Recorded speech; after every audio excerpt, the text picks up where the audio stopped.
What sort of political risk is this for the president? All right. The first thing of which is the misleading of Parliament. Whether President Cyril Ramaphosa misled Parliament when he said, when he first said the money was for his son as a result of a contract. Then he has now corrected that to Parliament, saying he has done some sort of, it's now come to his attention rather, that that money was actually for his campaign.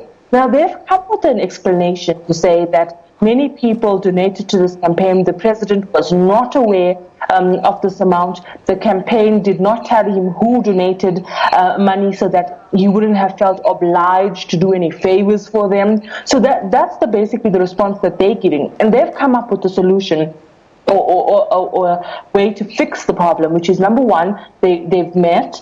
Number two, they've now decided to return the money to Bosasa, which I don't think will do any much of a difference. And number three, they've decided to sort of do an audit of the people that have donated to the campaign and then see whether the money was above board or not.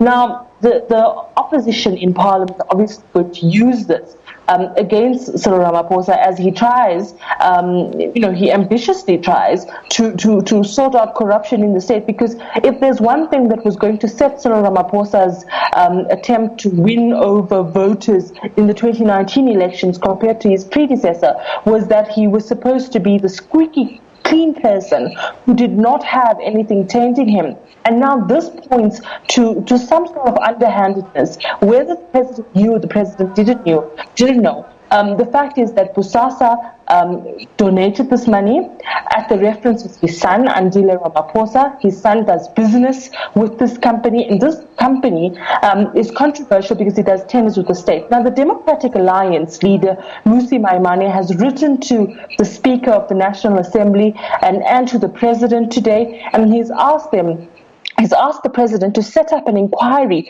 to investigate Bosasa, and he's asked the president that if the president has nothing to hide, he must come forward and present his books. Now, that's going to be quite interesting how Ramaphosa takes it from here on, because paying back the money is not going to be the end of the road of this matter for President Cyril Ramaphosa, and I think he would have to go above and beyond that to kind of sort of reiterate his stance on corruption and to reiterate to his supporters that this should not be something that should be a thorn in his way. Yeah, so the presidency is scrambling to deal with this.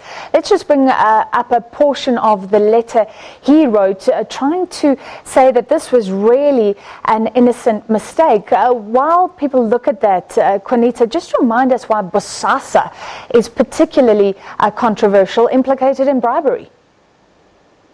Yeah, so Bosasa is a company that has, for a very long time, been, in the media spotlight, and that's because they're controversial in sort of quote unquote trying to give favors to certain politicians. There's many politicians that have been implicated.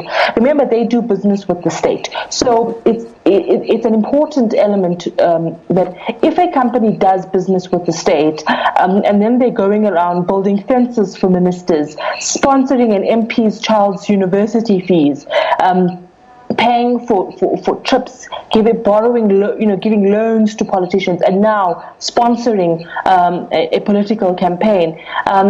This really speaks to, is unethical, firstly, but secondly, it's sort of the modus operandi of how, capturing happened in the earlier days of the state capture phenomenon with the Gupta family. And that's what Mmusi Maimane is really trying to present to, the public, that this is not an ordinary donation to Ramaphosa. And I think it will be interesting to see how Ramaphosa responds and how far he will go to clear his name.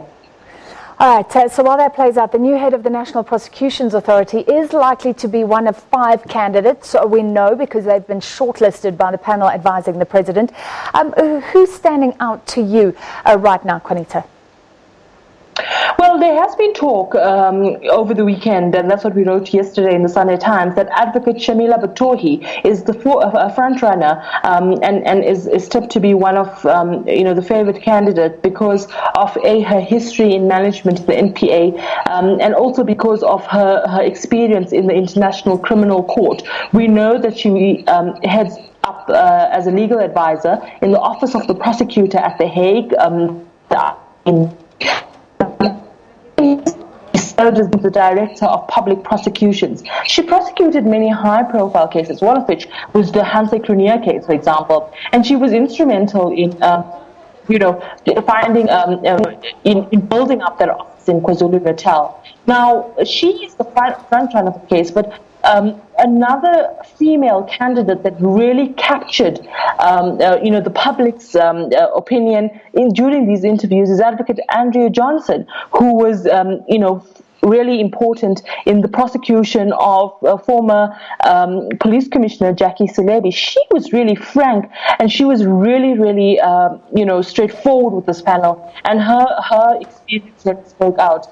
There are three other people that are also, given to the president to consideration, one of which is the Director of Public Prosecutions in the Cape, Rodney de Kock, and then two other advocates who are no longer part of the NPA at this moment. But they're all saying that the NPA really is a organization that is in great turmoil, and a good and fit and proper leader is really important to take this organization forward. We know that the president has until December to make this appointment, which I think he has a week or two to make this appointment, and so now he has to study these five candidates to see who would be perfect for this position. The NPA is suffering from a huge crisis of instability, and now is the time to appoint a head that will take the organization forward, will lead the prosecutors, but at the same time will be able to convince the public to have faith in this institution and to have faith in this organization that is responsible for bringing justice to victims of crime. Andrea Johnson herself was talking about how difficult that's going to be. Thank you very much. Sorry about the quality there, the rain possibly affecting that Skype transmission, but I think we got a lot of great analysis from Qaanitah Hunter, Sunday Times political journalist, there with the political view.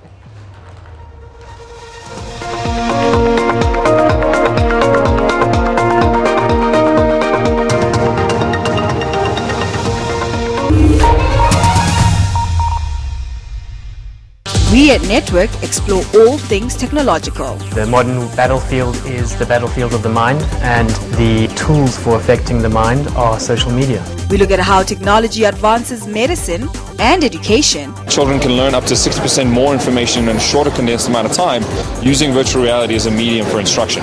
From music, gaming, even computer-generated supermodels. Be a part of our network Saturdays at 8:30 p.m. and Sundays at 5:30 p.m.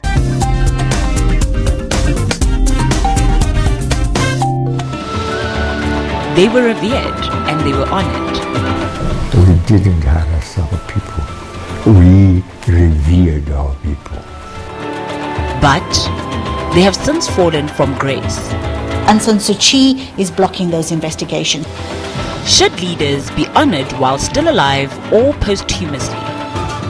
Watch African Perspective on Wednesday at 9:30 p.m. Central African Time on SABC News Channel 404. Fashion, travel, music, food, and food. Did I mention food?